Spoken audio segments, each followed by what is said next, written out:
নমস্কাৰ মই প্ৰণিতা চুটিয়ালৈ আহিছো এই মুহূৰ্তৰ আটাইতকৈ ডাঙৰ খবৰ সংখ্যালঘুৰ অধিকাৰ বিচাৰি ৰাষ্ট্ৰপতিৰ কাষত থিয় হৈছে নেমছুৱে বিশেষ পত্ৰ এই মুহূৰ্তত অৰ্পণ কৰিছে ৰাষ্ট্ৰপতিৰ কাষত প্ৰতিগৰাকী উচ্ছেদিত ন্যায় পাবই লাগিব তেওঁলোকৰ এই মূল দাবী আৰু এই দাবী সম্বলিত বিশেষ পত্ৰ এই মুহূৰ্তত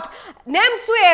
অৰ্পণ কৰিছে ৰাষ্ট্ৰপতিৰ হাতত আৰু তেওঁলোকে কৈছে যে বাংলাদেশৰ নামত প্ৰকৃত ভাৰতীয় লোকক হাৰাশাস্তি কৰা হৈছে বৰ্তমান সময়ছোৱাত চৰকাৰে যি উচ্ছেদ অভিযান চলাইছে সেই উচ্ছেদ অভিযান বাছি সংখ্যালঘু লোকসকলক টাৰ্গেট কৰি চলোৱা হৈছে আৰু বাংলাদেশী খেদাৰ নামত কেৱল সংখ্যালঘু লোকক টাৰ্গেট কৰিছে যিসকলৰ হাতত আধাৰ কাৰ্ড আছে পেন কাৰ্ড আছে ভোটাৰ কাৰ্ড আছে যিসকল লোকে প্ৰকৃত ভাৰতীয় নাগৰিক আৰু যিসকল লোকে ভোট দি চৰকাৰক জিকাইছে সেই লোকসকলকে টাৰ্গেট কৰা হৈছে বাংলাদেশী সদাব সজাবলৈ চেষ্টা কৰা হৈছে এই অভিযোগ উত্থাপন কৰিছে নেমছুৱে এই মুহূৰ্তৰ আটাইতকৈ ডাঙৰ খবৰ নেমছু এইবাৰ জাগ্ৰত হৈছে সংখ্যালঘুৰ সুৰক্ষাৰ স্বাৰ্থত প্ৰতিগৰাকী উচ্ছেদিত ন্যায় পাবই লাগিব নেমছুৱে দাবী উত্থাপন কৰিছে সংখ্যালঘুৰ অধিকাৰ বিচাৰি ৰাষ্ট্ৰপতিৰ কাষত থিয় হ'ল নেমছু ৰাষ্ট্ৰপতিক নেমছুৱে দিলে পত্ৰ 11 দফীয়া দাবীৰে দিল্লীত ৰাষ্ট্ৰপতিক স্মাৰক পত্ৰ প্ৰদান কৰিছে নেমছুৱে 11টাকৈ দাবী তেওঁলোকে উত্থাপন কৰিছে এই পত্ৰখনত উচ্ছেদৰ নামত চৰকাৰে প্ৰকৃত ভাৰতীয়ক অন্যায় কৰিছে বুলি তেওঁলোকে অভিযোগ উত্থাপন কৰিছে বাংলাদেশৰ নামত প্ৰকৃত ভাৰতীয়ক হাৰাশাস্তি কৰা হৈছে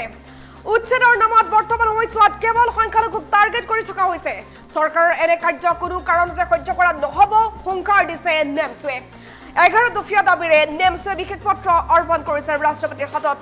সংখ্যালঘু উচ্ছেদিতৰ ন্যায়ৰ দাবীত অবিৰতভাৱে আন্দোলন কৰি যাব নেমছুৱে উচ্ছেদিত লোকক পুনৰ সংস্থাপন দিবই লাগিব যিসকল লোকক আঁতৰাই দিয়া হৈছে তেওঁলোকক পুনৰ মাটি দিয়ক পুনৰ ঘৰ বনাই দিব লাগিব ক্ষোভত গৰজি উঠিছে বিটিআৰ নেমছুৰ সভাপতি হাফিজুল ইছলামে ভাষ্য প্ৰদান কৰিছে এই সন্দৰ্ভত কেৱল আপডেট এই মুহূৰ্তত আমি চাই আছো এনেধৰণে উচ্ছেদ অভিযান ৰাজ্যজুৰি অব্যাহত আছে আৰু ৰাজ্যত চলি থকা উচ্ছেদ অভিযানক লৈ এইবাৰ নেমছু জাগ্ৰত হৈছে প্ৰতিগৰাকী উচ্ছেদিত ন্যায় পাবই লাগিব সংখ্যালঘুৰ অধিকাৰ বিচাৰি ৰাষ্ট্ৰপতিৰ কাষত থিয় হৈছে নেমছু 11 দফীয়া দাবীৰে দিল্লীত ৰাষ্ট্ৰপতিক স্মাৰক পত্ৰ প্ৰদান কৰিছে নেমছুৱে উচ্ছেদৰ নামত চৰকাৰে প্ৰকৃত ভাৰতীয়ক অন্যায় কৰিছে বাংলাদেশৰ নামত প্ৰকৃত ভাৰতীয়ক হাৰাশাস্তি কৰিছে চৰকাৰৰ এনে কাৰ্য কোনো কাৰণতে সহ্য কৰা নহব সংখ্যালঘু উচ্ছেদিতৰ ন্যায়ৰ দাবীত অবিৰতভাৱে আন্দোলন কৰি যাব নেমছুৱে উচ্ছেদিত লোকক পুনৰ সংস্থাপন দিবই লাগিব নেমছু আৰু ৰাষ্ট্ৰপতিৰ যদি কিবা অসুবিধা আছে প্লে কৰিবলৈ মই অনুৰোধ জনাম ৰাষ্ট্ৰপতিগৰাকীৰ এটা অসুবিধা লাগিব এই মুহূৰ্তত কেৱল আপডেট আমি জনাই আছো প্ৰতিগৰাকী উচ্ছেদিত ন্যায় পাব লাগিব আৰু সংখ্যালঘুৰ অধিকাৰ বিচাৰি ৰাষ্ট্ৰপতিৰ কাষত এবাৰ নেমছু থিয় হৈছে 11 দফীয়া দাবীৰে দিল্লীত ৰাষ্ট্ৰপতিক স্মাৰক পত্ৰ প্ৰদান কৰিছে নেমছুৱে আৰু উচ্ছেদৰ নামত চৰকাৰে প্ৰকৃত ভাৰতীয়ক অন্যায় কৰিছে বুলি তেওঁলোকে অভিযোগ উত্থাপন কৰিছে বাংলাদেশৰ নামত প্ৰকৃত ভাৰতীয়ক হাৰাশাস্তি কৰিছে চৰকাৰৰ এনে কাৰ্য কোনো কাৰণতে সহ্য কৰা নহব হুংকাৰ দিছে নেমছুৱে সংখ্যালঘু উচ্ছেদিতৰ নামত বৰ্তমান সময়ছোৱাত দেখা গৈছে এনেধৰণে উচ্ছেদ অভিযান চলাইছে কেৱল সংখ্যালঘুকহে তেওঁলোকে উচ্ছেদ কৰিছে উচ্ছেদ অভিযান চলাওক প্ৰকৃত ভাৰতীয় লোকক হাৰাশাস্তি কিয় কৰিব নেমছুৱে প্ৰশ্ন কৰিছে নেমছুৱে কৈছে বাংলাদেশী খেদক আমাৰ আপত্তি নাই কিন্তু বাংলাদেশী খেদাৰ নামত প্ৰকৃত ভাৰতীয় হাৰাশাস্তি কিয় কৰি থকা হৈছে যিসকল লোকক বাংলাদেশী বুলি ধৰিছে তেওঁলোক বাংলাদেশী নহয় এনেধৰণে নেমছুৱে বহু অভিযোগ উত্থাপন কৰিছে সংখ্যালঘু উচ্ছেদিতৰ ন্যায়ৰ দাবীত অবিৰতভাৱে আন্দোলন কৰি যাব নেমছুৱে উচ্ছেদিত লোকক পুনৰ সংস্থাপন দিবই লাগিব ক্ষোভত গৰজি উঠিছে বিটিআৰ নেমছুৰ সভাপতি হাফিজুল ইছলাম আৰু এনেধৰণে ৰাজ্যত অব্যাহত আছে উচ্ছেদ অভিযান আৰু উচ্ছেদৰ মাজতে নেমছুৱে এইবাৰ আৰম্ভ কৰিছে তেওঁলোকৰ বিশেষ কাৰ্যসূচী সংখ্যালঘু লোকক ন্যায় দিয়াৰ বাবে তেওঁলোকে বিশেষ পন্থা হাতত লৈছে সংখ্যালঘু লোকসকলক ন্যায় দিবই লাগিব যেতিয়ালৈকে সংখ্যালঘুৱে ন্যায় নাপায় তেতিয়ালৈকে প্ৰতিবাদ কৰি যাম বুলি নেমছুৱে হুংকাৰ দিছে শেহতীয়া বিগ আপডেট এই মুহূৰ্তত আমি জনাই আছো নেমছুৱে হুংকাৰ দি ক'লে যে প্ৰতিগৰাকী উচ্ছেদিত ন্যায় পাব লাগিব 11 দফীয়া দাবীৰে তেওঁলোকে স্মাৰক পত্ৰ প্ৰদান কৰিছে উচ্ছেদৰ নামত চৰকাৰে প্ৰকৃত ভাৰতীয়ক অন্যায় কৰাৰ অভিযোগ উত্থাপন কৰিছে বাংলাদেশৰ নামত প্ৰকৃত ভাৰতীয়ক হাৰাশাস্তি কৰিছে চৰকাৰে এনে কাৰ্য কোনো কাৰণতে সহ্য কৰা নহব চৰকাৰৰ এনে কাৰ্য আমি সহ্য নকৰো সংখ্যালঘুৰ উচ্ছেদিতৰ ন্যায়ৰ দাবীত অবিৰতভাৱে নেমছুৱে আন্দোলন কৰিব বুলি গৰজি উঠিছে উচ্ছেদিত লোকক পুনৰ সংস্থাপন দিবই লাগিব নেমছুৰ দাবী কিছু ভাষ্য আছে শুনাব বিচাৰিম অসমত আন্দোলন গণতান্ত্ৰিকভাৱে আমি আন্দোলন কৰি আছো আৰু ভৱিষ্যতৰ দিনতো আন্দোলন কৰি যাম যি আমাৰ বিভিন্ন অসমৰ বিভিন্ন ঠাইতে যি অমানৱীয় উচ্ছেদ যি উচ্ছেদৰ নিচিনা পৰিৱেশ ভয়াবহ পৰিৱেশ অসমৰ বিভিন্ন প্ৰান্তত সংখ্যালঘুসকলক বাছি টাৰ্গেট কৰি পেলাই যি অমানৱীয় উচ্ছেদ মানে কৰি আছে তেওঁলোকে বন্ধ কৰিব লাগে লগতে যিসকলক মানে উচ্ছেদ কৰিছে, এই উচ্ছেদিত পৰিয়ালক পুনৰ সংস্থাপন আৰু ক্ষতিপূৰণ নিদিয়ালৈকে কিন্তু আমাৰ যি এই আন্দোলন অবিৰতভাৱে চলি থাকিব, এয়া স্পষ্ট কথা। শেহতীয়াভাৱে আমি দেখিবলৈ পাইছো যে আমাৰ মানুহক, সংখ্যালঘুসকলক যি ভোটাৰৰ নামত, বাংলাদেশীৰ নামত যি ধৰণে অন্যায় আৰু অত্যাচাৰ চলাই আছে, এইবিলাকো কিন্তু বন্ধ হ'ব লাগিব। বাংলাদেশীৰ নামত, ভোটাৰৰ নামত, সন্দেহযুক্ত নাগৰিকৰ নামত ৰাতি ৰাতি গৈ পেলাই অসমৰ মাননীয় মুখ্যমন্ত্ৰীৰ নেতৃত্বত যি প্ৰশাসনে ৰাতিয়ে 1-2 বজাত গৈ তেখেতসকলক ধৰি আনি কিন্তু ন' মেন লেণ্ডছত তেখেতসকলক যি পুছবেক নীতি আৰম্ভ কৰিছে, এই নীতিকো আমি উত্তৰ পূৰ্বাঞ্চল সংখ্যালঘু ছাত্ৰ সন্থা নেমছো আমি তীব্ৰ বিৰোধিতা কৰিছো। এয়া সংবিধান বিৰোধী, যি আমাৰ ভাৰতীয় সংবিধানে দিয়া অধিকাৰ, এই অধিকাৰ কোনোবাই ভুলঞ্চিত কৰিব, এয়া কিন্তু কোনো কাৰণত মানি লোৱা নহ'ব, এয়া স্পষ্ট কথা। আমি নেমছোৱে বাৰে বাৰে কৈ আছো, আমি বিটিআৰ সমিতিয়ে বাৰে বাৰে অসমৰ মাননীয় মুখ্যমন্ত্ৰীক আহ্বান জনাইছো। এতিয়া আমি ৰাষ্ট্ৰপতি মহোদয়ৰ আমি আহ্বান জনাইছো, পৰৱৰ্তী সময়ত এই আমাৰ অন্যায় আৰু অবিচাৰৰ বিৰুদ্ধে আমি ন্যায়ৰ কাৰণে, আমাৰ অধিকাৰৰ কাৰণে, আমাৰ ভাৰতীয় সংবিধানে দিয়া অধিকাৰৰ কাৰণে আমি প্ৰয়োজনত আমি ৰাষ্ট্ৰসংঘলৈ যোৱাৰ কাৰণে আমি কুণ্ঠবোধ নকৰো, এয়া স্পষ্ট কথা। আমি বিটিআৰ নেমছোৰ তৰফৰ পৰা অসমৰ মাননীয় মুখ্যমন্ত্ৰীক আজি এই মঞ্চৰ পৰা এই সংবাদমেলৰ জৰিয়তে কিন্তু সকিয়নি প্ৰদান কৰিছো। ধাৰাবাহিকভাৱে অসমত গণতান্ত্ৰিকভাৱে আমি আন্দোলন কৰি আছো আৰু ভৱিষ্যতৰ দিনতো আন্দোলন কৰি যাম। যি আমাৰ অসমৰ বিভিন্ন ঠাইতে যি অমানৱীয় উচ্ছেদ, যি উচ্ছেদৰ নিচিনা পৰিৱেশ, ভয়াৱহ পৰিৱেশ অসমৰ বিভিন্ন প্ৰান্তত সংখ্যালঘুসকলক বাছি টাৰ্গেট কৰি পেলাই যি অমানৱীয় উচ্ছেদ মানে কৰি আছে, তেখেতসকলে বন্ধ কৰিব লাগে। লগতে যিসকলক মানে উচ্ছেদ কৰিছে, এই উচ্ছেদিত পৰিয়ালক পুনৰ সংস্থাপন আৰু ক্ষতিপূৰণ নিদিয়ালৈকে কিন্তু আমাৰ যি এই আন্দোলন অবিৰতভাৱে চলি থাকিব, এয়া স্পষ্ট কথা। শেহতীয়াভাৱে আমি দেখিবলৈ পাইছো যে আমাৰ মানুহক, সংখ্যালঘুসকলক যি ভোটাৰৰ নামত, বাংলাদেশীৰ নামত যি ধৰণে অন্যায় আৰু অত্যাচাৰ চলাই আছে, এইবিলাকো কিন্তু বন্ধ হ'ব লাগিব। বাংলাদেশীৰ নামত, ভোটাৰৰ নামত, সন্দেহযুক্ত নাগৰিকৰ নামত ৰাতি ৰাতি গৈ পেলাই অসমৰ মাননীয় মুখ্যমন্ত্ৰীৰ নেতৃত্বত যি প্ৰশাসনে ৰাতিয়ে 1-2 বজাত গৈ তেখেতসকলক ধৰি আনি কিন্তু ন' মেন লেণ্ডছত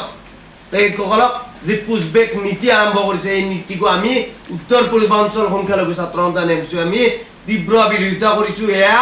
সংবিধান বিৰোধী, যি আমাৰ ভাৰতীয় সংবিধানে দিয়া অধিকাৰ, এই অধিকাৰ কোনোবাই ভুলঞ্চিত কৰিব, এয়া কিন্তু কোনো কাৰণত মানি লোৱা নহ'ব, এয়া স্পষ্ট কথা। আমি নেমছোৱে বাৰে বাৰে কৈ আছো, আমি বিটিআৰ সমিতিয়ে বাৰে বাৰে অসমৰ মাননীয় মুখ্যমন্ত্ৰীক আহ্বান জনাইছো। এতিয়া আমি ৰাষ্ট্ৰপতি মহোদয়ৰ আমি আহ্বান জনাইছো, পৰৱৰ্তী সময়ত এই আমাৰ অন্যায় আৰু অবিচাৰৰ বিৰুদ্ধে আমি ন্যায়ৰ কাৰণে, আমাৰ অধিকাৰৰ কাৰণে, আমাৰ ভাৰতীয় সংবিধানে দিয়া অধিকাৰৰ কাৰণে আমি প্ৰয়োজনত আমি ৰাষ্ট্ৰসংঘলৈ যোৱাৰ কাৰণে আমি কুণ্ঠবোধ নকৰো, এয়া স্পষ্ট কথা। আমি বিটিআৰ নেমছোৰ তৰফৰ পৰা অসমৰ মাননীয় মুখ্যমন্ত্ৰীক আজি এই মঞ্চৰ পৰা এই সংবাদমেলৰ জৰিয়তে কিন্তু সকিয়নি প্ৰদান কৰিছো। ধাৰাবাহিকভাৱে অসমত গণতান্ত্ৰিকভাৱে আমি আন্দোলন কৰি আছো আৰু ভৱিষ্যতৰ দিনতো আন্দোলন কৰি যাম। যি আমাৰ অসমৰ বিভিন্ন ঠাইতে যি অমানৱীয় উচ্ছেদ, যি উচ্ছেদৰ নিচিনা পৰিৱেশ, ভয়াৱহ পৰিৱেশ অসমৰ বিভিন্ন প্ৰান্তত সংখ্যালঘুসকলক বাছি টাৰ্গেট কৰি পেলাই যি অমানৱীয় উচ্ছেদ মানে কৰি আছে, তেখেতসকলে বন্ধ কৰিব লাগে। লগতে যিসকলক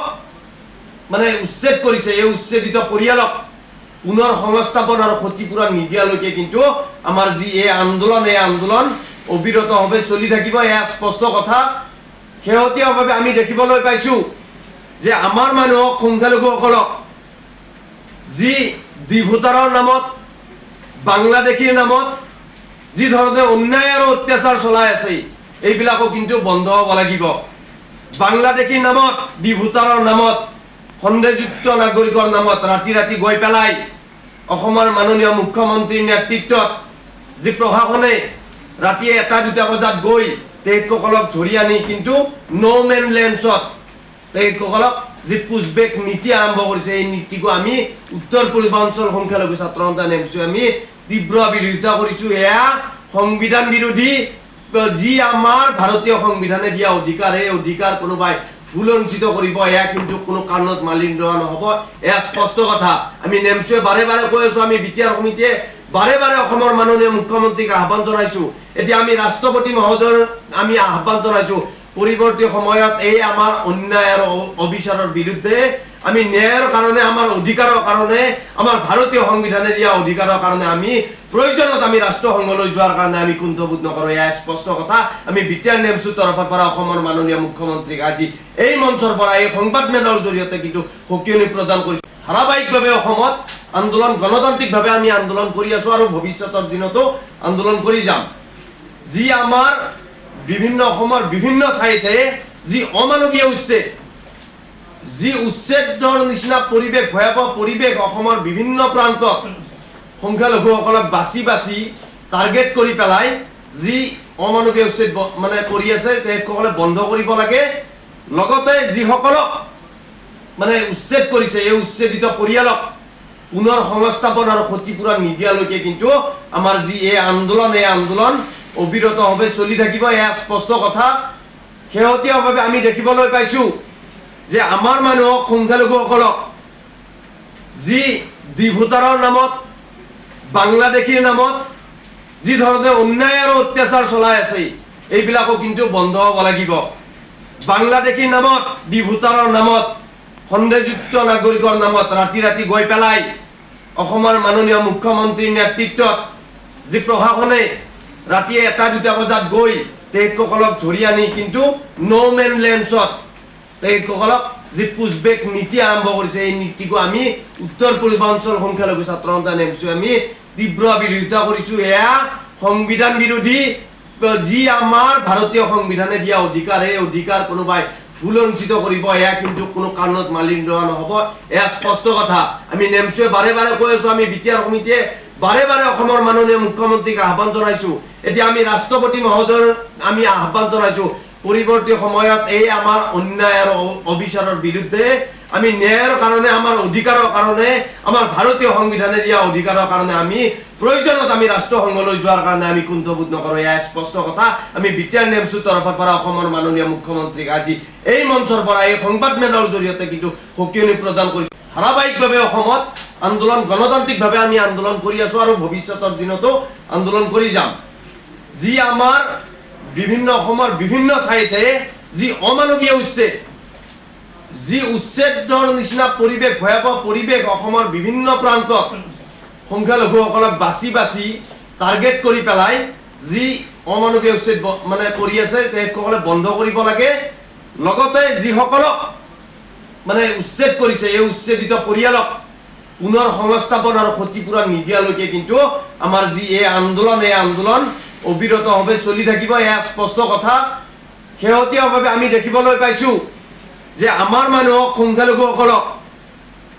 যি ভোটাৰৰ নামত, বাংলাদেশীৰ নামত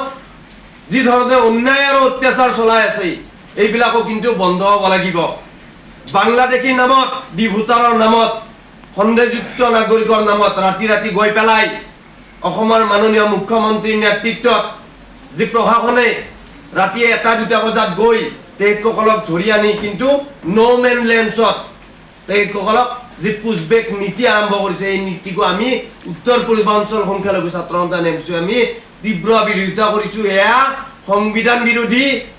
যি আমাৰ ভাৰতীয় সংবিধানে দিয়া অধিকাৰ, এই অধিকাৰ কোনোবাই ফুলঞ্চিত কৰিব, এয়া কিন্তু কোনো কাৰণত মানি লোৱা নহ'ব। এয়া স্পষ্ট কথা। আমি নেমচুৱে বাৰে বাৰে কৈ আছো, আমি বিটিআৰ সমিতিয়ে বাৰে বাৰে অসমৰ মাননীয় মুখ্যমন্ত্ৰীক আহ্বান জনাইছো। এতিয়া আমি ৰাষ্ট্ৰপতি মহোদয়ৰ আমি আহ্বান জনাইছো, পৰৱৰ্তী সময়ত এই আমাৰ অন্যায় আৰু অবিচাৰৰ বিৰুদ্ধে আমি ন্যায়ৰ কাৰণে, আমাৰ অধিকাৰৰ কাৰণে, আমাৰ ভাৰতীয় সংবিধানে দিয়া অধিকাৰৰ কাৰণে আমি প্ৰয়োজনত আমি ৰাষ্ট্ৰসংঘলৈ যোৱাৰ কাৰণে আমি কুণ্ঠবোধ নকৰোঁ। এয়া স্পষ্ট কথা। আমি বিটিআৰ নেমচুৰ তৰফৰ পৰা অসমৰ মাননীয় মুখ্যমন্ত্ৰীক আজি এই মঞ্চৰ পৰা এই সংবাদমেলৰ জৰিয়তে কিন্তু